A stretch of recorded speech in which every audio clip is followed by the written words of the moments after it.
संतप्त मानस शांत हम, जिनके गुणों के गान में बेवर्धमान महान जिन विचरे हमारे ध्यान में। 10 लक्षण महापर्व का अवसर है। 10 धर्मों की चर्चा चल रही है, जिसमें अपन ने 6 धर्मों की चर्चा अभी तक की है। उत्तम, क्षमा, मार्दव, आर्जव, सत्य, शौच और संयम। अब आज तप के संबंध में चर्चा करना है। पूजन की पंक्ति में हम पढ़ते हैं कि तप चाहें सुर राय, करम शिखर को वज्र है, 12 विधि सुखदाय, क्यों न करें हम सकति सम। उत्तम तप जगे माही बखाना, करम शैल को वज्र समाना। इन 3 पंक्तियों में 2 बार ये बात कही है कि करम शिखर को वज्र है और करम के लिए शैल के लिए ये वज्र के समान है। यानी कर्मों के नष्ट करने में तप का सर्वाधिक महत्वपूर्ण योगदान है। और आगे ये भी कहा कि तप चाहें सुर राय, देवता इस तप के चाहते हैं, तप के लिए तरसते हैं, लेकिन वे नहीं कर सकते। जिस तप के लिए देवता तरसते हों और जो कर्म शिखर के लिए वज्र के समान हो, वो तप कैसा होगा इसकी कल्पना हमें करनी चाहिए। 2-1 दिन भूखे रह गए और हम अपने को तपस्वी मान लें तो ये बहुत बड़ा धोखा होगा। क्यों? कल बताया था संयम के प्रकरण में कि देवताओं को एक कहाँ समस्या है। उन्हें तो 33 हजार वर्ष में खाने का विकल्प भी नहीं आता है ना। सर्वार्थ सिद्धि के अनिंद्रों को 33 हजार वर्ष में एक बार विकल्प आता है, तो गले में सही अमृत झड़ जाता है, उनकी तृप्ति हो जाती है, मुँह जबान जूठी तब भी नहीं होती है। तो भोजन नहीं करने का नाम तप होता तो देवता उसके लिए तरसते क्यों? वे तो सबसे ज़्यादा इसमें सक्षम थे, है ना। तो उस तप के बारे में हमको इतना हल्के तरह से ऊपर से नहीं लेना चाहिए, उसको गहराई से उसके बारे में विचार करना चाहिए।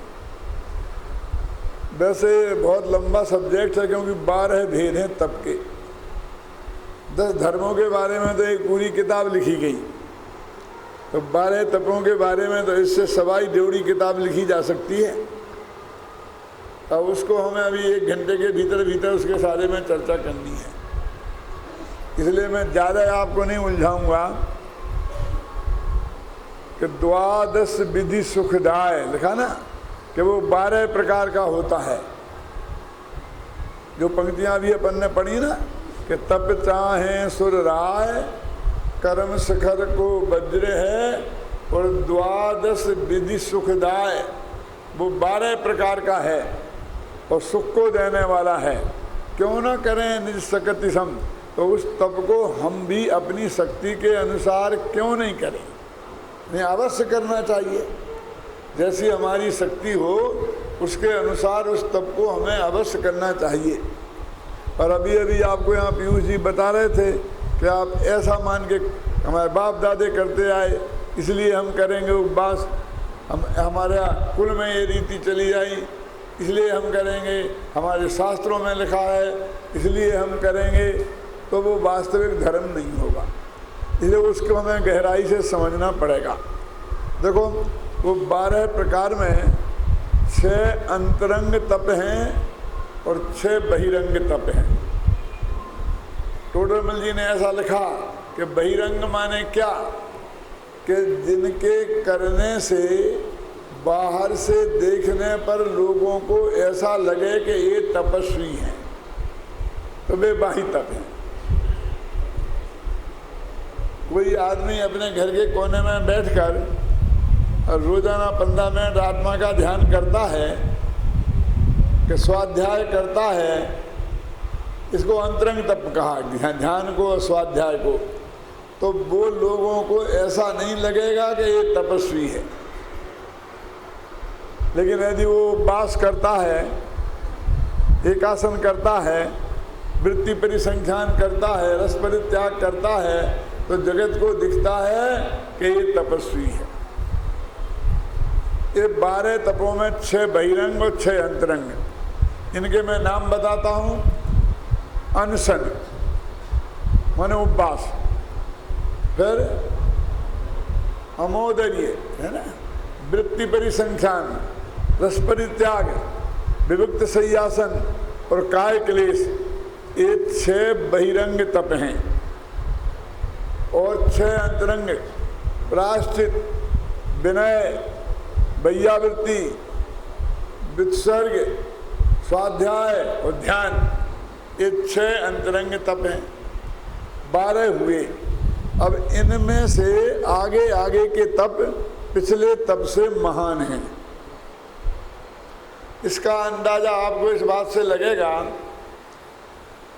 कि ध्यान नाम का तप है 12वां अंतिम, और अनशन नाम का तप है पहला। तो अनशन 6 महीने के करे, 1 बरस के भी करे, तो केवल ज्ञान होने की गारंटी नहीं है। और ध्यान 48 मिनट करे तो गारंटी से केवल ज्ञान होता है। अब समझ लो कितना फर्क हो गया। इन्हें स्पष्ट है ना, जितने भी जीवों को आज तक केवल ज्ञान की प्राप्ति हुई है वो अंतर मुहूर्त में ही हुई है ना। आत्मा का ध्यान अंतर मुहूर्त तक किया। तत्वा सूत्र में सूत्र उत्तम सहन नहीं से एकाग्र चिंता निरोधो ध्यानम अंतर मुहूर्तात्। अभी अपन दूसरों की बात नहीं लेते हैं, क्योंकि उसमें हम ये कहेंगे कि उनका नकली अनशन होगा, असली नहीं होगा। तो हम बाहुबली और भरत दोनों को ही पकड़ते हैं। और आदिनाथ, ये 3 तो हमारे सबसे पहले है ना। हमने गांव-गांव में तीनों की मूर्तियां खड़ी कर रखी हैं, बीच में आदिनाथ, एक तरफ भरत, एक तरफ बाहुबली। इसका मतलब हम तीनों को समान रूप से पूज्य मानते हैं, है ना। तीनों को केवल ज्ञान हुआ, तीनों मोक्ष गए, तो तीनों बराबर भगवान थे। अब ऋषभदेव ने दीक्षा ली तो 6 महीने का उपवास उन्होंने किया, बुद्धिपूर्वक किया 6 महीने का। और फिर 7 महीने तक उन्हें भोजन नहीं मिला, रोजाना निकलते रहे। तो खाना नहीं खाने की दृष्टि से कहें तो 13 महीने का हो गया, 13 महीना और 9 दिन। क्यों? और उन्हें केवल ज्ञान नहीं हुआ। और बाहुबली खड़े हुए तो 1 बरस तक खड़े ही रहे, और 1 बरस तक केवल ज्ञान नहीं हुआ। जब वे खड़े ही रहे तो उपवास ही तो हो ही गया ना। तो यदि उससे भोजन नहीं करने से केवल ज्ञान होता होता, खाली पेट केवल ज्ञान होता होता, तो भरत चक्रवर्ती ने एक भी उपवास नहीं किया और उन्हें केवल ज्ञान हो गया। ये आप सब जानते हैं कि उनने दीक्षा ली, केस लॉन्च किए, क्यों? और एकदम आत्मा के ध्यान में बैठ गए तो 48 मिनट के पहले ही उन्हें केवल ज्ञान हो गया। एक ही घर के तीनों आदमी, बोलो। तो केवल ज्ञान होने की शर्त तो सिर्फ अंतर मुहूर्त तक आत्मा का ध्यान करना है। जब ऋषभदेव को हुआ तो 1000 बरस लग गए, लेकिन जब उन्होंने अंतर मुहूर्त तक लगातार आत्मा का ध्यान किया तब हुआ। अब 1000 बरस तक नहीं कर पाए, फिर उन्हें क्या कमी थी? कि कमी का क्या सवाल है? कि कौन कहता है नहीं कर पाए? उन्होंने तो किया होगा 6-6 घंटे ध्यान। अरे ये प्रूफ है कि शास्त्र में लिखा है कि अंतर मुहूर्त में करो तो केवल ज्ञान होता है। तो लगातार अंतर मुहूर्त नहीं किया, बीच बीच में बाहर आ गए, हम क्या करें? ख्याल में है ना। ये तो विद प्रूफ बात है ना। तब एक प्रश्न खड़ा होता है कि यदि पहले से दूसरा तप महान है तो पहला तप है अनशन, और दूसरा है अमोदर्य, तीसरा है वृत्ति परिसंख्यान, चौथा है रस परित्याग। ये 4 तप तो खाने ही खाने से संबंधित हैं। ये खाने में ऐसा कौन सा धर्म है? 12 तपों में 4 1/3 तो खाने ही खाने में लग गए। तो पहला अनशन माने एक क्रमिक विकास है कि यदि चल जाए तो भोजन करो ही नहीं, ये अनशन हो गया। और नहीं बने तो एक दफे दिन भर मैं कर लूँ, तो दूसरा हुआ। और वो भी वृत्ति परिसंख्यान। ये वृत्ति परिसंख्यान क्या होता है सोचा कभी? नाम भी पूरी तरह से याद नहीं होगा कि मुनिराज लोग जब आहार के लिए निकलते हैं तो वे अटपटी प्रतिज्ञाएं ले लेते हैं कि भाई ये महिला होगी, वो सोने का कलश लिए होगी, इस तरह पड़ गाएगी तो मैं आहार लूँगा, नहीं तो नहीं लूँगा, है ना। भगवान महावीर ने लिया था ना, कोई महिला होगी जिसके बाल मुड़े होंगे। क्यों? अब बिना बालों की महिला कहाँ मिलेगी? हैं? समझे ना? लेकिन चंदना मिल गई उनके लिए। मेरे कहने का मतलब ऐसी एड़ी टेढ़ी प्रतिज्ञाएं लेकर निकलना और फिर मिल जाए तो करना भोजन, नहीं मिले तो नहीं करना, उपवास धारण करना, वो वृत्ति परिसंख्यान है। और रस परित्याग कि मैं आज घी नहीं खाऊंगा, कि मैं नमक नहीं खाऊंगा। 6 रस है ना, 1 रस को छोड़ दे, 2 रस को छोड़ दे, 6 रसों को छोड़ दे, ख्याल में आई ना, तो उसे बोलते रस परित्याग। तो चारों तप तो खाने ही खाने से संबंधित हो गए। अब आपका ये प्रश्न हो सकता है कि अनशन में तो बिल्कुल नहीं खाना है और अमोदरी में भूख से कम खाना है। एक दफे तो खाना है, उसका नाम हमने एक आसन रख लिया, लेकिन शास्त्र में उसका नाम क्या है? अमोदर्य। और उसको हिंदी में क्या बोलते हैं? ऊनोदर। क्या मतलब है कि एक दफे तो खाना है लेकिन भर पेट नहीं खाना है। पेट खाली रखना है, जितने पेट में जगह है उतना नहीं खाना है। और वो उत्कृष्ट उदाहरण शास्त्रों में उसका ऐसा आता है कि मुनिराज ने 1 महीने का उपवास किया, फिर आहार को निकले, निरंतराय आहार मिल गया तो 1 कोर खाके, 1 चावल का दाना खाके और वापस आ गए और फिर 1 महीने का उपवास कर लिया। ऊनोदर का मतलब है 1 चावल खाना भी ऊनोदर है और भूख से कम खाना, वहाँ तक बीच में कई प्रयोग हो सकते हैं। आधा पेट, पाव पेट, पौन पेट, समझ लो आप, इसका नाम है ऊनोदर। इस शास्त्र का उदाहरण दिया है मैंने। जब मैं ये बात कहता हूँ तो लोग कहते हैं कि ये क्या बात कर रहे हो, जब उन्हें 1 ही चावल का दाना खाना था तो बेकार गए ही क्यों खाने? 2 महीने का उपवास कर लेते, रिकॉर्ड बन जाता। अज्ञानियों को रिकॉर्ड बनाने की फिक्र है और वो रिकॉर्ड बन जाता माने अभिमान हो जाता। अभिमान ना हो जाए, रिकॉर्ड ना बने, इसके लिए गए थे। इसके लिए गए थे कि मैं देखूं तो कि महीनों से मैंने भोजन देखा ही नहीं है और इसलिए जो चीज़ दिखाई नहीं देती कभी कभी उसकी इच्छा नहीं होती, तो पहले देखूं और मेरे पुण्य के उदय से मिलता कि नहीं मिलता है। अटपटी प्रतिज्ञा लेके गए और भोजन बढ़िया से बढ़िया मिल गया जो उनकी रुचि का, फिर भी थाली पे से 1 कोर खा के उठ जाना, बोलो कितना कठिन है। भोजन के पास नहीं जाना और भोजन नहीं करना ये अलग बात है, और जाकर थाली पर आमने सामने निरंतर आ जाए और फिर छोड़ के आना है। इच्छा का निरोध इसमें ज्यादा है कि उसमें। बोलो, इच्छा निरोधस तपा, ये लिखा ना धवला में। तो वो ये देखने गए थे कि जिन इच्छाओं को रोकने के लिए मैंने तप किया है वो इच्छा कुछ रुकी है कि नहीं, क्या अब आ गया है मन का भोजन तो जम के कर लूं। एक कौर खा के वापस आ जाना एक बहुत कठिन काम है। इसलिए अनशन से अमोदरी बड़ा तप है। ख्याल में है ना? क्योंकि अनशन में पेट का निरोध अधिक है और अमोदरी में इच्छाओं का निरोध अधिक है। और तब पेट के निरोध का नहीं है, पेट से कोई हमारा द्वेष नहीं है।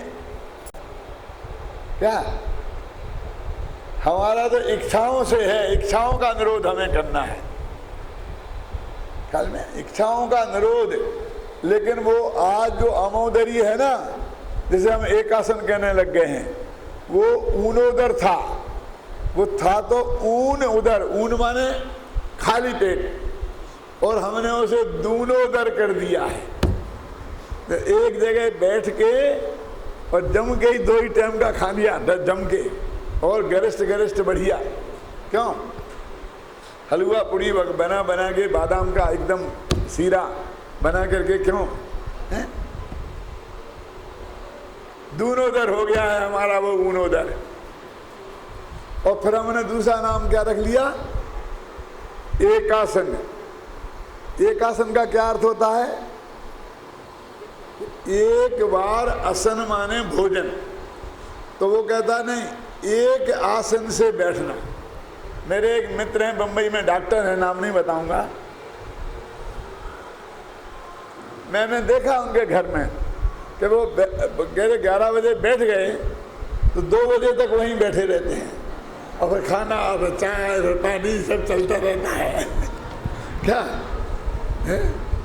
और कभी कभी हो तो वे सरक के यहाँ से वहाँ चले जाते हैं, क्योंकि आसन ना भंग हो जाए। वो समझते हैं कि एक आसन से बैठ गए ना आप, जैसे पद्मासन से बैठ गए, तब ये आसन भंग नहीं होना चाहिए, और ऐसे सरक के कहीं तक पहुंच जाओ। क्यों? वो एक आसन नहीं है, एक आसन है। ख्याल में आई ना? तो वो तो शांति से ये खा रहा है, वो खा रहा है, जो भी करते हैं ढांस के खा रहे, वो वास्तव में नहीं है। क्योंकि जब तक हम समझेंगे नहीं, उसकी भावना को नहीं समझेंगे, तो वो तप हमारे तप नहीं होगा। अब ये देखिए, तो अनशन से अमोदरी माने एकासन बड़ा तप है, समझो। बोलो कौन मानता है ये? जो लोग एकासन करते हैं, आप उसे ज्यादा बड़ा तपस्वी मानते हैं कि जो अनशन करते हैं, उपवास करते हैं? वो सभी अपने, जिस दिन आप उपवास करते हो उस दिन आप अपने को बड़ा तपस्वी मानते हो, जिस दिन एकासन। अरे बात किताब में लिखा है, ये 6 भाषाओं में 1 लाख से ज्यादा छप गई, आपके पास है, और कई जगह मैं व्याख्यानों में बता चुका हूँ। ख्याल में आई ना? लेकिन हम हमारे मन में अभी भी एकासन की अपेक्षा अनशन माने उपवास का महत्व ज्यादा है। फिर वो कहते हैं कि ना हमने गए निकले भोजन को और शर्तें लगा के निकली। अब उसमें संभावना है कि शर्तें पूरी नहीं होंगी तो पेट भी रहना पड़ेगा, तो अनशन वाला तो आहार को निकलेगा ही नहीं। और ये तो निकला ना, खाने की इच्छा तो है ना, यदि शर्तें पूरी होंगी तो भोजन तो करेगा ना। भोजन के पास पहुंच जाए, पढ़गा भी लेवे अच्छी तरीके से, क्यों? और वो ऐसी शर्त थी कि वहाँ चौके के पास पहुंचने के लिए वहाँ पूरी नहीं हुई तो उठ के आ जाए, तो ये कितना कठिन है। इच्छा का निरोध इसमें अधिक है। रस परित्याग में बहुत बड़ी वैज्ञानिकता है। 6 रस है ना, देखो नमक है, उसमें घी है, जो भी है, यदि हमने 6 ही रस छोड़ दिए, नमक यदि बिल्कुल जिंदगी भर को छोड़ दिया तो हमारे खून में वो कम हो जाएगा नमक, तो हमें कोई बीमारी हो जाएगी। शरीर को चिकनाई चाहिए तो घी छोड़ दिया जीवन भर तो वो कम हो जाएगा, है ना। तो उनको शरीर से द्वेष तो है नहीं, शरीर तो आखिर जीवन भर चलाना ही है ना। तो बुधवार के दिन घी छोड़ दिया, इतवार के दिन नमक छोड़ दिया। आचार्यों ने कितनी वैज्ञानिकता से बात रखी कि 7 दिन में 1 दिन आप नमक नहीं खाओगे तो शरीर में आयोडीन की कमी नहीं होगी। क्या क्या होता वो 2 चीजें होती है ना, पोटेशियम और सोडियम, उनकी कमी हो जाने से बहुत तकलीफ हो जाती है। तो शरीर में उसकी कमी भी नहीं होगी, ख्याल में आई ना। और आपकी इच्छाओं का निरोध, स्वाद बिगड़ जाएगा। आदमी ने जिंदगी भर को नमक छोड़ दिया तो बिना नमक के भी भोजन उतना ही स्वादिष्ट लगने लगेगा जितना लगता है। लेकिन 6 दिन खाओ और 1 दिन छोड़ो तो स्वाद बिगड़ जाएगा। तो इच्छाओं पे तो उन्हें कंट्रोल किया और शरीर से द्वेष नहीं पाला। 1 दिन घी छोड़ दिया तो क्या फर्क पड़ेगा, और बिल्कुल छोड़ दिया तो शरीर को जो चिकनाई चाहिए, होंगन चाहिए ना, उसकी कमी हो जाएगी। तो उन्होंने बहुत विवेक का, जो हमारी रस्सियाँ हैं कि इस दिन ये नहीं खाना, इस दिन ये नहीं खाना, ऐसा करके हमने अपने 7 दिन का भोजन बेस्वाद कर लिया। क्योंकि जिह्वा इंद्री को जीतना था हमें, पेट से हमारा कोई विरोध नहीं था। इच्छा का निरोध तप है, पेट का निरोध तप नहीं है, समझे ना। तो ये शुरू के 4 तप हुए, अनशन, अमोदरीय, वृत्ति परिसंख्यान और रस परित्याग। अब एक है विविक्त शय्यासन। ये विविक्त शय्यासन क्या है कि शय्या माने सोना और आसन माने बैठना। तो बैठना सोना सब विवेक पूर्वक होना, जीव जंतुओं की को तकलीफ ना हो, आप समझ गए ना। अब इसमें क्या है, आपको सोने को भी मना नहीं कर रहे हैं, बैठने को भी मना नहीं कर रहे हैं, चलना भी है, लेकिन हर चीज में विवेक होना, कोई जीव की हिंसा ना हो, ये विविक्त शय्यासन है। और काय क्लेश के शरीर को क्लेश देना, उसका नाम तप है। इससे हमारा क्या बैर विरोध है, तो क्या है कि तप करने में यदि काय का क्लेश हो तो भी उसकी परवाह नहीं करना, समझ गए आप।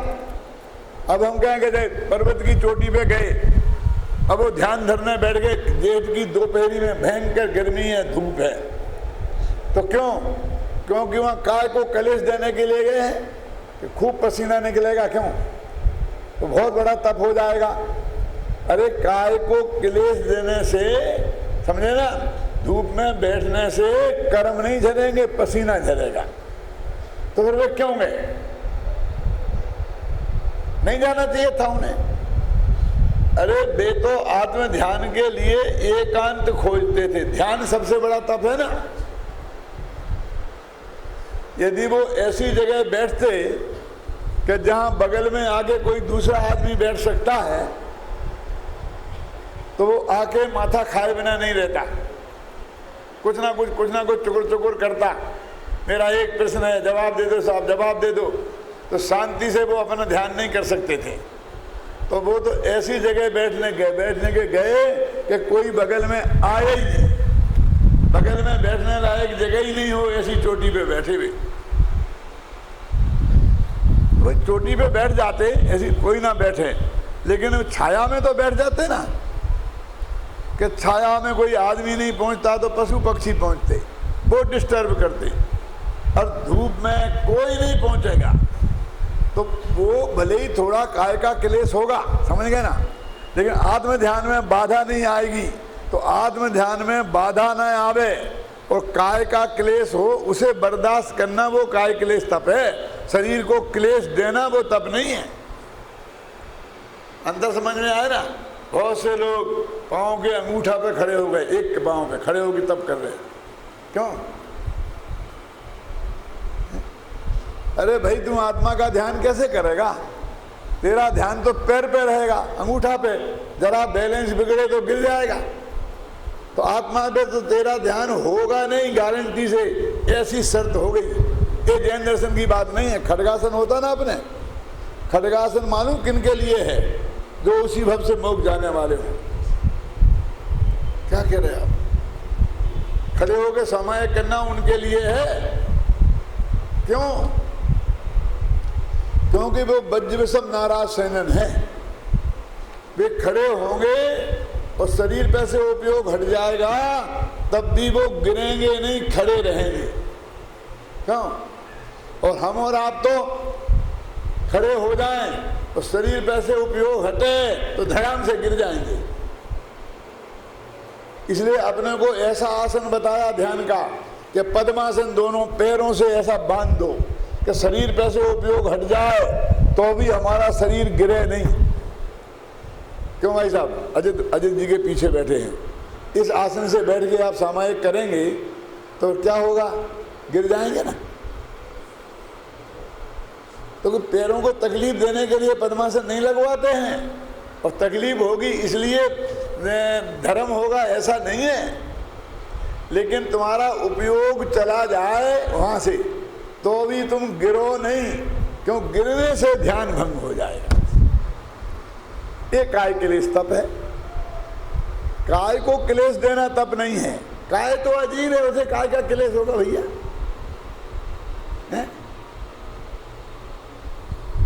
तो ये चार जो हमारे 6 तप हैं बहिरंग, इनका हमें वास्तविक स्वरूप अंदर से समझना चाहिए। सम्यक शिखर जाते हैं ना तो वहां लिखा है इस टोंक की वंदना करने का 3 लाख उपवास का फल है। क्यों? फिर तो करोड़ों तक चला गया। तो इससे तीर्थ की बहुत महिमा बढ़ गई, लेकिन उपवास की मिट्टी बलीत हो गई कि इस टोंक की वंदना करने से एक उपवास का फल 3 करोड़ मां भाग रह गया। क्योंकि पहले इकाई तो नक्की करो। जैसे अंतर्मुहूर्त ध्यान का फल मोक्ष है, ऐसा कोई उपवास का फल क्या है? जब इकाई नक्की नहीं है, लेकिन इस जगत के दिमाग में उपवास की महिमा जमी हुई है और उसके फल में उनने उसके नाम से 3 करोड़ और 2 करोड़ और 5 करोड़ क्यों लगा दिया। हम इन तपों के वास्तविक स्वरूप को नहीं समझते हैं। देखो टोडरमल जी ने मोक्ष मार्ग प्रकाशक में एक छंद उद्धृत किया है, पुराना आचार्यों का है। कसाय विषयाहारो त्यागो यत्र विधीयते विज्ञेयम समुपवासा शेषम लंघन कम विदु। 3 चीजें, कसाय 5 इंद्रियों के विषय और तीसरे नंबर पे आहार है। कसाय विषयाहारो त्यागो यत्र विधीयते, इन 3 चीजों का त्याग होता है। विज्ञेयम स उपवासा, उसे उपवास कहते हैं। और बाकी भोजन नहीं करो तो उसे लंघन कहते हैं। हम तो उपवास के नाम पे लंघन करते हैं। क्यों? अकेला भोजन छोड़ दिया। कसाएं कितनी हैं इसका कोई विचार ही नहीं है, और उस दिन तो कसाएं जरा हमारी और कुछ ज्यादा ही हो जाती हैं। क्यों? और 5 इंद्रियों के विषय भी क्या त्यागते हैं? बराबर टीवी देखते रहते हैं, एयर कंडीशन घर में बैठे रहते हैं। क्यों?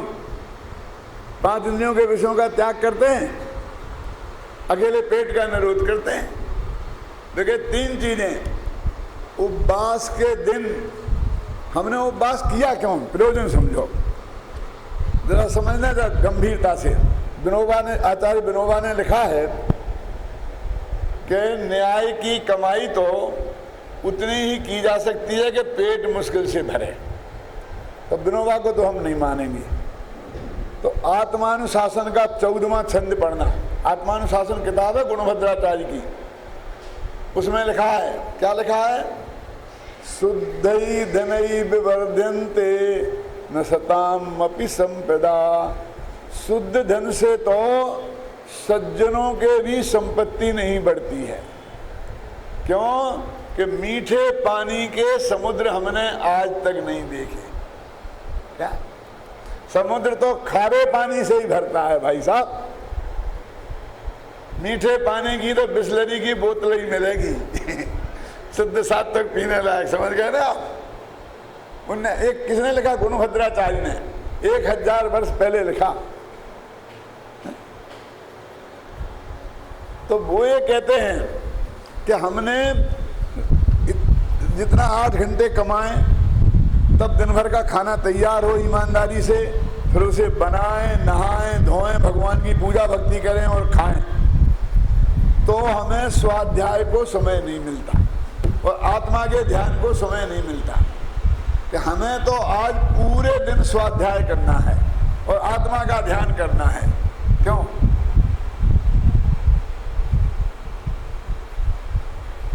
तो हमें कमाने से छुट्टी मिलनी चाहिए ना।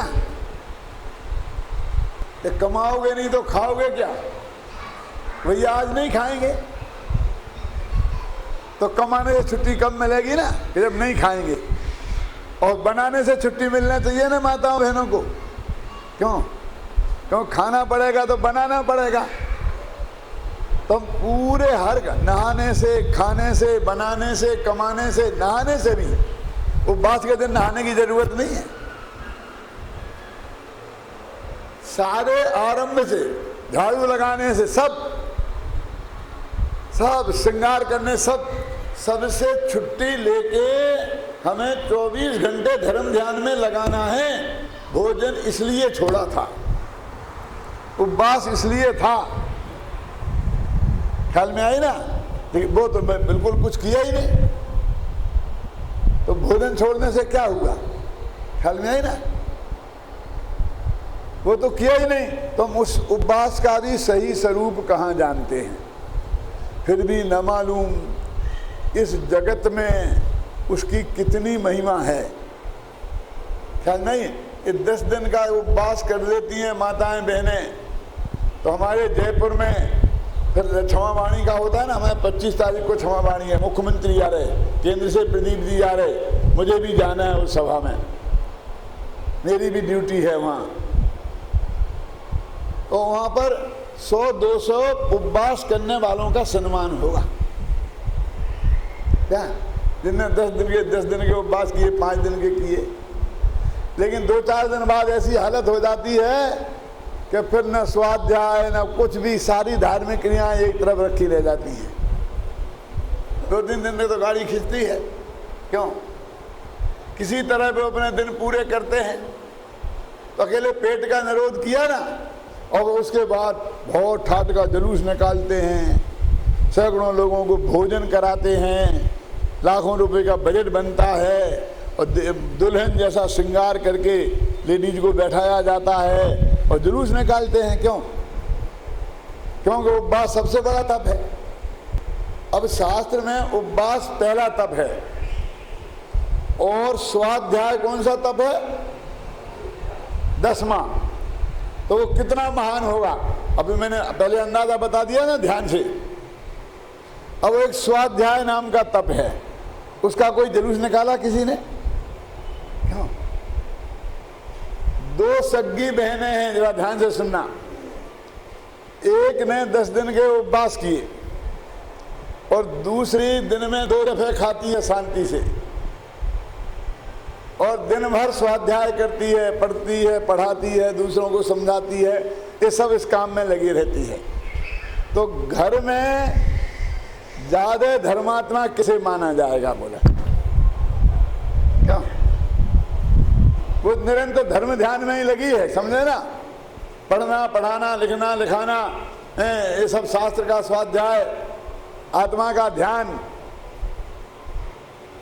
तो अभी जरा उसी परीक्षा करते हैं। दोनों लड़कियां घर में बैठी हैं, मम्मी भी बैठी है, बाहर से किसी ने आगे घंटी बजाई, तो कोई नहीं उठा के बाहर खोलने को। क्यों? थोड़ी देर तक तो चुप, बाहर से फिर वो घंटी दबाया जा रहा है। तो मम्मी कहती है क्यों? जो पढ़ रही थी उससे, जाके किवाड़ खोलना। तो वो कहती है कि मैं तो पढ़ रही हूं, स्वाध्याय कर रही हूं, ये खाली बैठी इससे क्यों नहीं कहते? क्या ये खाली बैठी इससे क्यों नहीं? चुप रहे, उसने उपवास किया है, तूने क्या किया? क्यों? उसे डांट पड़ती है, उससे कोई नहीं कहेगा जाके किवाड़ खोलो, उसके प्रति सबका व्यवहार बहुत कोमल होगा। और पढ़ने वाली तो बार बार उठाएंगे, किवाड़ खोल के आ, ये कर गया, ये उठा, ये कर, वो कर, ये कर। क्यों? वो भी स्वाध्याय नाम का तप कर रही है ना। शास्त्र में लिखा ना, स्वाध्यायम परमम तपा, स्वाध्याय परम तप है ना, शास्त्र में लिखा कि नहीं लिखा? और अनशन से महान है कि नहीं? लेकिन उसके प्रति हमारा व्यवहार कैसा होता है? ज्यादा उसने गड़बड़ की तो ये कहेगी, उठती है कि नहीं? डांट पड़ेगी, मार भी पड़ सकती है। क्यों? अब वो मार का जमाना तो गया लेकिन उसके प्रति वैसा कोमल व्यवहार घर में नहीं होगा। इसका मतलब क्या है कि हम स्वाध्याय नामक तप की हमारे दृष्टि में कोई महिमा नहीं है और अनशन नामक तप की महिमा है। ऐसा निरंतर स्वाध्याय करने वाली, रोजाना यहाँ पर पुरस्कार जीतने वाली लड़की का किसी ने फिर बाद में जुलूस नहीं निकाला, 1000 आदमी का भोजन नहीं कराया। क्यों? उसको हमने सभा में सम्मान नहीं किया है। यानी हमारी दृष्टि में अभी भी वो अनशन इतना हावी है कि उसके सामने 10वां स्वाध्याय तप, 12वां ध्यान तप भी कहीं खड़ा नहीं हो पाता है। तो ये हमारी समझ का डिफेक्ट है ना, उसे हमें एक दफे गंभीरता से विचार करके समझने की आवश्यकता है कि नहीं है? क्यों? फिर वो लड़की कहती है कि जब वो से उठो, मैं तो पढ़ रही हूं, वो कुछ नहीं कर रही कि नहीं नहीं उसने उपवास किया है। उपवास किया है माने खाना नहीं खाया, पानी नहीं पिया, तो ये तो नहीं किया हुआ ना, किया क्या? समझ में आया मेरा प्रश्न? यानी खाना नहीं खाया ये कोई काम है? पानी नहीं पिया ये कोई काम है? क्या किया इसमें? क्यों? ये तो नेगेटिव है। और वो तो स्वाध्याय किया, यहां किया नाम की कोई चीज ही नहीं है, हैं? कुछ नहीं किया उसको हम मानते हैं उपवास किया, बहुत बड़ा तप किया, तपस्वी है। क्यों? तप की परिभाषा अतंगन साहबकाचार्य में क्या लिखी है? आपने पढ़ा होगा ना, ज्ञान ध्यान तपोरक्ता तपस्वी सा प्रशस्यते। लिखा कि नहीं लिखा है? ज्ञान ध्यान तपो, ज्ञान माने स्वाध्याय और ध्यान माने, तो ज्ञान तप और ध्यान तप में जो लीन है वो तपस्वी प्रशंसनीय है। संबंध भद्र में ऐसा लिखा है, ज्ञान ध्यान तपो रक्ता तपस्वी सा प्रशस्यते। ज्ञान माने स्वाध्याय और ध्यान माने ध्यान, इन तप में जो लीन है वो तपस्वी प्रशंसनीय है। क्यों? लेकिन हम नहीं समझते, तो इनको हमें गहराई से समझना पड़ेगा। अभी जब थोड़ी चर्चा अपन को अंतरंग तपों के बारे में करना है। अब सबसे पहला है विनय नाम का तप। वो हमारा सबसे ज्यादा गलती हम विनय नाम के तप में करते हैं। समझ में, जब भी विनय नाम के तप की चर्चा होती है तो सब विद्वान प्रवचनों में मुनिराज भी, आजकल लोगों में विनय नाम की तो चीज नहीं रही है। आजकल के लड़के बहुत उद्दंड हो गए हैं, ये माँ बाप की विनय नहीं करते, सुनते नहीं हैं, अपने गुरुओं की विनय नहीं करते, है ना। और सारा उपदेश उनको सुनाया जाएगा कि उन्हें तप करना चाहिए। तो विनय तप में माँ बाप की विनय आती है? क्यों? विनय के नाम सुने आपने? विनय तप के 4 भेद हैं। कौन कौन से? अभी पूछेगा पीयूष तुमसे, सुन लो। दर्शन विनय, ज्ञान विनय, चारित्र विनय और उपचार विनय। इसमें माँ बाप तो आई नहीं। माँ बाप विनय कहाँ लिखी? अध्यापक विनय कहाँ लिखी? मैं ये नहीं कहता हूँ कि माँ बाप की विनय करना चाहिए, उल्टा मत समझना, लेकिन एक कम से कम विनय तप में माँ बाप कहीं नहीं आते। क्यों? कि एक तप कौन करता है? तपस्वी, माने मुनिराज का वर्णन है। और मुनिराज तो माँ बाप से पहले ही छुट्टी लेके चले गए, माँ बाप का त्याग करके चले गए कि नहीं? माँ बाप हैं कहाँ वहाँ? कि वो उपचार विनय तो है ना। देखो दर्शन विनय मैंने सम्मा दर्शन की विनय, तो सम्मा दर्शन की विनय क्या करें? हे सम्मा दर्शन तुझे नमस्ते, ऐसी होगी। मन में उसकी महिमा आई, ये सम्यक दर्शन की विनय है। मन में सम्यक ज्ञान की महिमा आई, ये सम्यक ज्ञान की विनय है।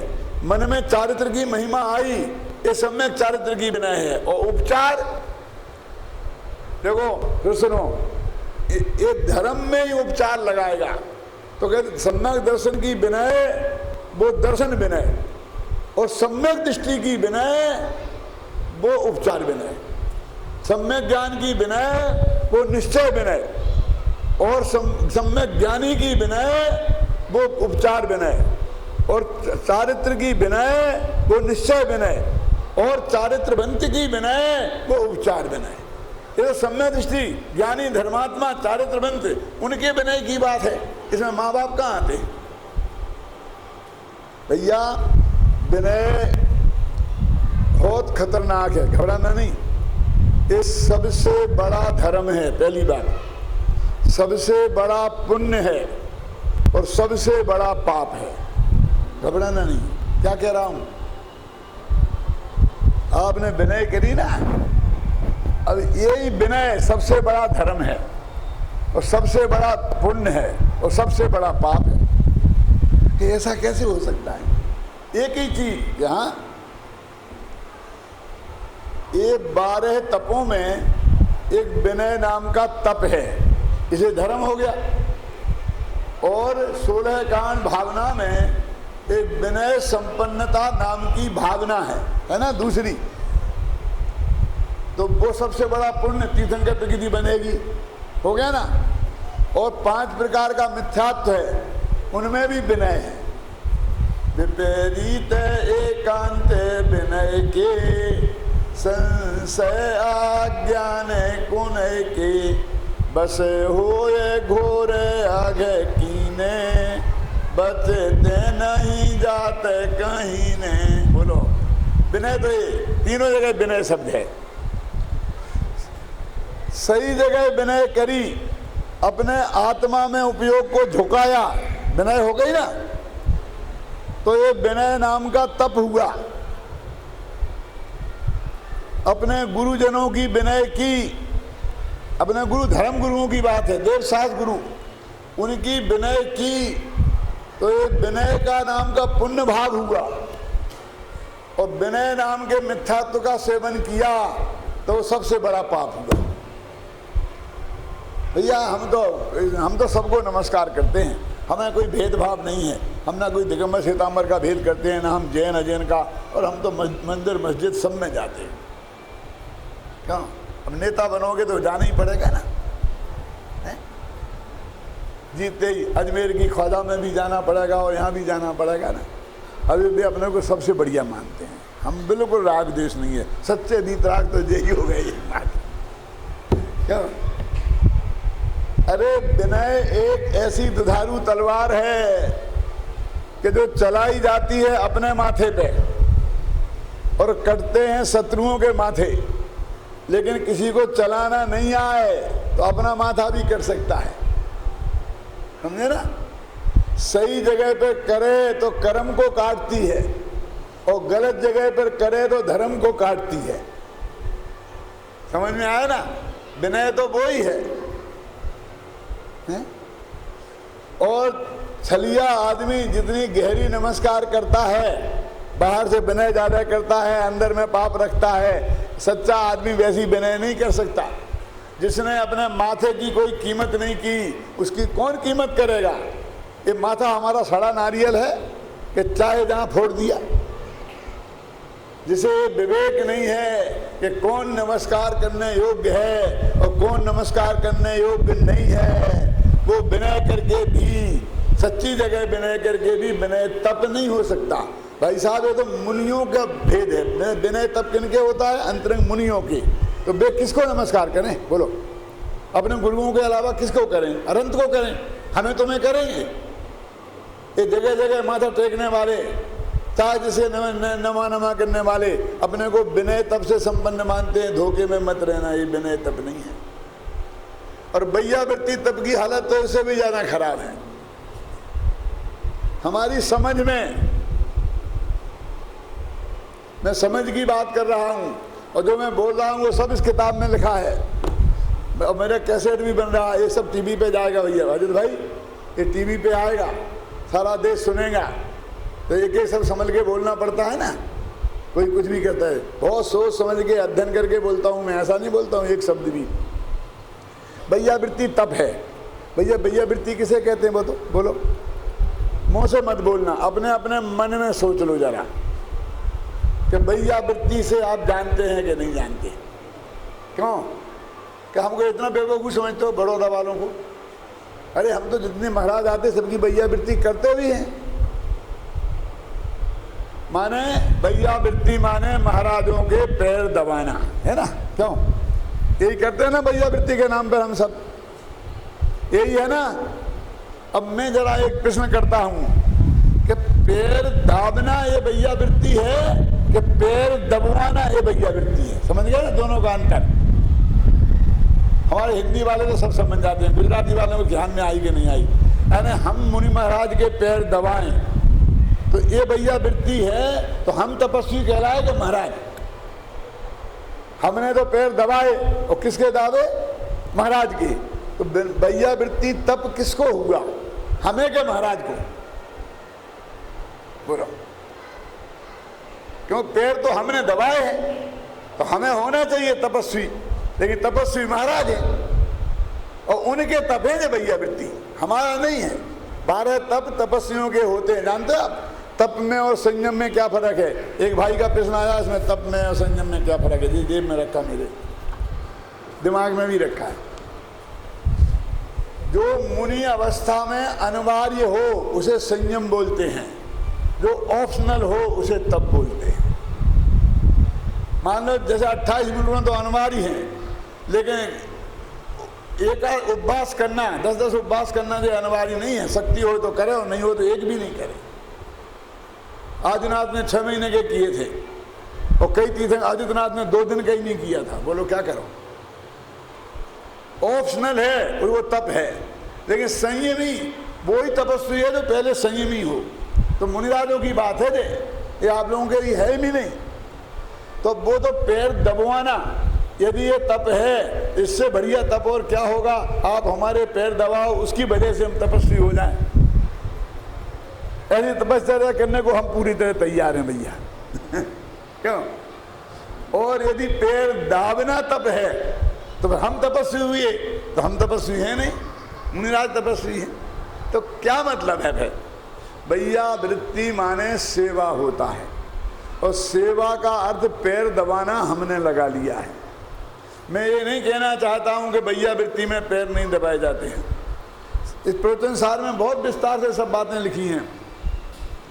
कोई मुनिराज को भयंकर तकलीफ हो, बीमार हो, हाथ पैर टूटे जा रहे हों और इतनी आकुलता हो गई हो कि उनका मन ध्यान में नहीं लग रहा हो,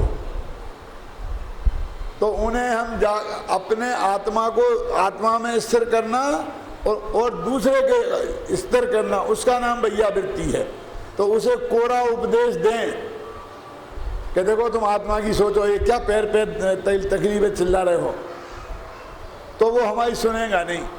लेकिन फिर अपन ने जाके उसे थोड़े पैर दबाए, सिर दबाया और फिर प्रेम से कहा कि देखो भैया ये तो शरीर आता ही रहते हैं, रोग बीमारी, तो अपन तो मुनि काय के लिए हुए हैं, अपना आत्मा तुम अपने आत्मा पे उपयोग ले जाओ, तो दर्द मर्द का कुछ पता नहीं चलेगा। ये इसका नाम बैयावृत्ति है, वो समझाना बैयावृत्ति है। लेकिन वो पैर नहीं दबाए तो सुने नहीं ना। और एक मुनि दूसरे मुनि की करते हैं, वो जंगल में रहने वाले मुनि वहां गृहस्थ हैं कहाँ?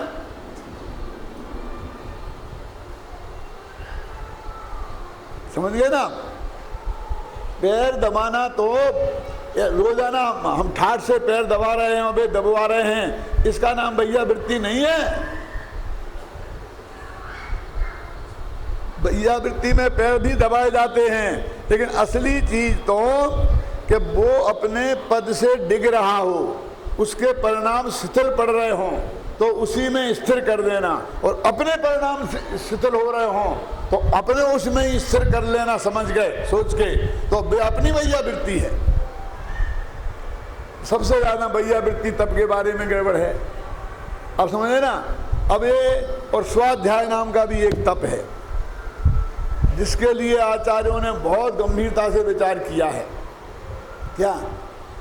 देखो, कुछ काम ऐसे होते हैं जो गृहस्थ करते हैं लेकिन मुनि नहीं करते, कुछ काम ऐसे होते हैं जो मुनि करते हैं गृहस्थ नहीं करते। स्वाध्याय ऐसा है कि गृहस्थ भी करें और मुनि भी करें। कुछ काम ऐसे होते हैं जो दिन में किए जाते हैं, कुछ काम ऐसे होते हैं जो रात में किए जाते हैं। स्वाध्याय ऐसा काम है कि दिन में भी करो रात में भी करो। कुछ काम ऐसे हैं कि जो महिलाएं करती हैं, कुछ काम ऐसे हैं कि जो पुरुष ही करते हैं, है ना। सुगंध दशमी व्रत कौन करता है, महिलाएं कि पुरुष? यदि मैं एक सुगंध दशमी व्रत करूँ तो हंसेंगे आप लोग, क्या करते बंदे? क्यों? व्रत नक्की है ना, महिलाओं के अलग पुरुषों के अलग, लेकिन स्वाध्याय महिलाएं भी करें पुरुष भी करें बच्चे भी करें, दिन में भी करो रात में भी करो। क्यों? इसलिए उसे परम तप घोषित किया गया है। लेकिन क्या है, आज तो हम सुबह उठते हैं तो सबसे पहले दैनिक अखबारों का स्वाध्याय करते हैं। क्यों? कुछ भी पढ़ना उसका नाम स्वाध्याय है। स्वाध्याय के 5 भेद हैं, सुने कभी? बाँचना लिखो, फिर भूल जाओगी नहीं तर ये भी पूछा जाएगा। बाँचना, पृच्छना, अनुप्रेक्षा, आमनाय और धर्मोपदेश, 5 भेद हैं स्वाध्याय के। देखो, शास्त्रों को पढ़ना एक बाँचना नाम का स्वाध्याय है। फिर कुछ समझ में नहीं आए, पहले पूरी ताकत से उसका अर्थ खुद समझने की कोशिश करो। ऐसे ही नहीं फटाफट दूसरे से पूछो, पहले पूरी कोशिश खुद करो। समझ में नहीं आए तो योग्य जानकार गुरु से विनय पूर्वक पूछो। वो पृच्छना भी तप है। क्यों? जब कोई आप प्रश्न पूछते हैं तो आपको ऐसा लगता है कि आप कोई तपस्या कर रहे हैं, लेकिन लिखा है शास्त्र में ये प्रश्न पूछना भी तप है। अजित भाई, इसको कोई तप मानता है? फिर अनुप्रेक्षा, अनुप्रेक्षा माने चिंतन, माने सोचना। यदि मैं ये पढ़ रहा हूं तो कदाचित कुछ काम कर रहा हूं ये आप मान भी लें, लेकिन मैं सोच रहा हूं तो कोई काम नहीं मानता। क्या करें, बड़ी दिक्कत है। मैं सबसे ज़्यादा परेशान हूँ इसमें। जब मैं कोई किताब लिखता हूँ ना तो मैं सारी किताबें इकट्ठी करता हूँ, उन्हें पढ़ता हूँ, गंभीरता से विचार करता हूँ ख्याल में ना, फिर मैं सोचता हूँ तो बैठे बैठे थक जाता हूँ ना, तो मैं दालान में घूमने लगता हूँ, उसके बारे में चिंतन करता हूँ। लोग समझते हैं अभी पंडित जी खाली है, चलो क्या अपन अपनी गप लड़ाएंगे। क्या? वो मेरा सबसे ज्यादा स्वाध्याय का समय होता है, क्योंकि बाँचना से पृच्छना बड़ा है, पृच्छना से अनुप्रेक्षा बड़ा है। स्वाध्याय समझ गए ना, मैंने उसको सोचना, बिना सोचे थोड़ी ये बातें मैं आपको इतनी बता रहा हूँ, वे सब सोच सोच के बता रहा हूँ, सब शास्त्र में लिखी थोड़ी है। मैंने सारे शास्त्र पढ़ के सोच सोच के लिखी है किताब। हर चीज़ नहीं मिलेगी आपको ऐसी और दूसरे शास्त्रों में, है ना। तो सब, जब मुझे लोग बिल्कुल खाली समझते हैं और लोग आकर के मेरे साथ घूमने की कोशिश करते हैं, मैंने सबको कह रखा अपनी साथ सभाओं से, प्रवचनों में, हर जगह विद्यार्थियों से कि मेरे को उस वक्त कोई डिस्टर्ब नहीं करे। क्या? अरे मैंने जितना पढ़ा है, जितना सोचा है, मैंने तो एक बात और कही, आपको भी कह देता हूँ कि जब मैं मरने लगूं तो आप लोगों से हाथ जोड़ता हूं कि कोई मुझे समझाने मत आना, कोई मुझे नवोकार मंत्र नहीं सुनाना कि क्या कह रहे हो, क्या कह रहे हो। हम तो ये कहते तो आना भैया और हमें समझा देना। अरे जिंदगी भर हमने पढ़ा है, समझा है, जगत को समझाया है, अब हमें क्या बाकी रह गया? हमने बहुत इकट्ठा किया है, हम अपना सोचेंगे, उसे सोचने देना तुम। क्यों हम सोच रहे हैं और तुम नमो अरहंताणम नमो सिद्धाणम तो हमारे जगह जगह के पंडित जी साहब सुन रहे कि नहीं, सुन रहे कि नहीं, हमें डिस्टर्ब और कर रहे। क्यों कि नहीं हम तुमसे ज्यादा जानते, ऐसा आदमी तो समझाए कि नहीं हमें नहीं समझाना है, क्योंकि उस वक्त हम क्या समझेंगे नया? क्यों उस वक्त हमारी नया समझने की ताकत नहीं है। सारी जिंदगी हमने जो समझा है वो घोंटा है। क्यों जब तक आंखें तब तक इतना पढ़ लो कि यदि आंखें नहीं रहें तो फिर और जिससे पढ़ने की जरूरत नहीं पड़े। जब तक कान काम कर रहे हैं इतना सुन लो कि फिर बाद में सुनने की जरूरत नहीं रहे। अंदर अंदर में खूब डांट से बनारसी दास को डिस्टर्ब किया था, वे मरने की अवस्था में थे और लोग वहाँ बगल में बैठे बैठे कह रहे थे कि इनकी तो वचन हो गया, न मालूम मन कहाँ रखा है, बच्चों में रखा है कि पत्नियों में रखा है, न मालूम क्या सोच रहे होंगे। ऐसी ऐसी बातें बगल में बैठ के गप्पे लगा रहे थे। अब बेचारे डिस्टर्ब हो रहे थे तो उन्होंने उसी वक्त एक दोहा लिखा कागज पे, जबान तो चलती नहीं थी। क्या लिखा उसमें? क्यों पीयूष क्या लिखा उनने उसमें? ज्ञान कुतक का हाथ मार अरि मोहना, चले बनारसी दास फिर नहीं आबना। ज्ञान की कुल्हाड़ा लेकर मैंने मोह रूपी शत्रु को मार दिया है। अब बनारसी दास जा रहे हैं, इस संसार में द्वारा नहीं आना है, नहीं रहना है। कि तुम क्यों कि किस विकल्प में उलझे हो? बेकार की बातें यहाँ मत करो, यहाँ बाहर जाओ, हमारे उपयोग को निर्मल रहने दो। चिंतमन कोई चीज बिना सोचोगे नहीं तो कोई हाथ याद नहीं रहेगी। अब हमने 1 घंटा में इतना मैटर आपको सोचने का दिया और आप उसमें 10-15 मिनट तो खर्च करो ना। लेकिन यहाँ उठते ही स्प्रिंग लगी है, किधर किधर किधर किधर शुरू हो जाएगी। शांति से कोई सोचना नहीं चाहता है 2 मिनट। अनुप्रेक्षा एक तप है, तीसरा, और चौथा तप क्या है? आमना है। आमना है जानते किसे बोलते हैं? पाठ करना। अपन पाठ करते हैं ना, बहुत सी महिलाएं सप्तत्वा सूत्र का पाठ किए बिना भोजन नहीं करती हैं, भक्तांबर जी का पाठ किए बिना भोजन नहीं करती हैं। अब तो बहुत कम हो गया, क्योंकि मैं भी 40 वर्ष से डंडा मार मार के उसे ठीक कर रहा हूँ ना। जब हम पढ़ते थे तब बहुत हालत खराब थी। हम मुरैना विद्यालय में पढ़ते थे अजित भाई, तो वहाँ पर बहुत माताएं बहनें आती थीं जिनकी प्रतिज्ञा थी कि सूत्र जी सुने बिना और भक्तांबर सुने बिना वे भोजन नहीं करेंगी। तो वो हमारे विद्यालय के मंदिर में दर्शन करने आती थी और किसी ना किसी विद्यार्थी को पकड़ लेती थी कि बेटा सुना दे सूत्र जी, सुना दे भक्तांबर जी। तो हम समझते कि किसी अम्मा जी के पकड़ में आ गए तो हमारा 1 घंटा खराब हो जाएगा। तो सब लड़के उन अम्मा जी को पहचानने लगे थे, छिप जाते थे। और कभी ना कभी कोई ना कोई पकड़ में आ ही जाता था। एक दफा मैं पकड़ में आ गया। क्या? तो मैंने उन्हें तत्वा सूत्र सुनाना शुरू किया। इतने में एक दूसरा लड़का आया कि भैया इधर आज बहुत देर हो गई, इधर आ, तू भक्तांबर सुना दे। तो मैं सूत्र जी सुना रहा था और उससे कहा तू भक्तांबर सुना दे। सुनने वाली अकेली अम्मा, एक सुना रहा सूत्र जी, एक सुना रहा भक्तांबर, और अम्मा जी ने माला लेके नमो का मंत्र अपना सूत्र दिया।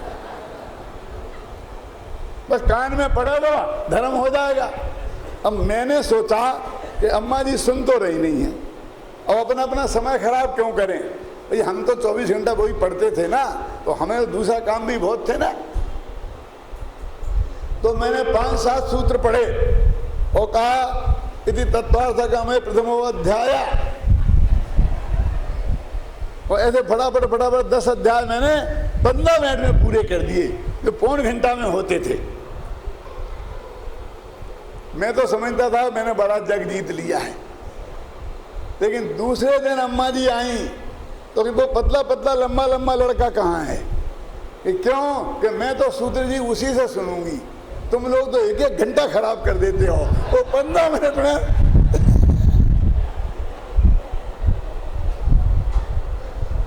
सुनो, तो मेरी प्रशंसा बहुत होने लगी तो मेरे सहपाठियों को बर्दाश्त नहीं हुई, तो उनने जाके कहा अम्मा जी आप समझते नहीं है, वो बहुत चालाक लड़का है। कि क्या भैया कि वो पूरे सूत्र नहीं पढ़ता है, 10वां सूत्र पढ़ के प्रथमो अध्याय द्वितीयो अध्याय बोलता जाता है। तो बड़ी अम्मा जी भोलेपन से बोली भैया उसका पाप उसके माथे, हमें क्या, हम तो सुन लिया।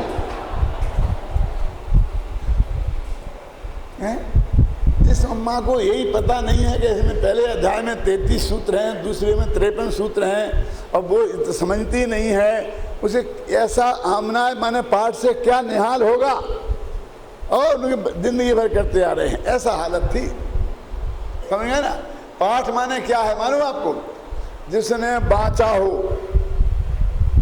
फिर उसका पूरा मर्म समझा हो, नहीं समझ में आया हो तो पूछा हो, पूछकर उस पर विचार किया हो, अपने पर विचार किया हो, और चिंतन करके किसी निष्कर्ष पर पहुंच गया हो, अब वो बात मैं भूल ना जाऊं कालांतर में, इसके लिए बार बार उसे रिपीट करना, उसका नाम आमनाय है।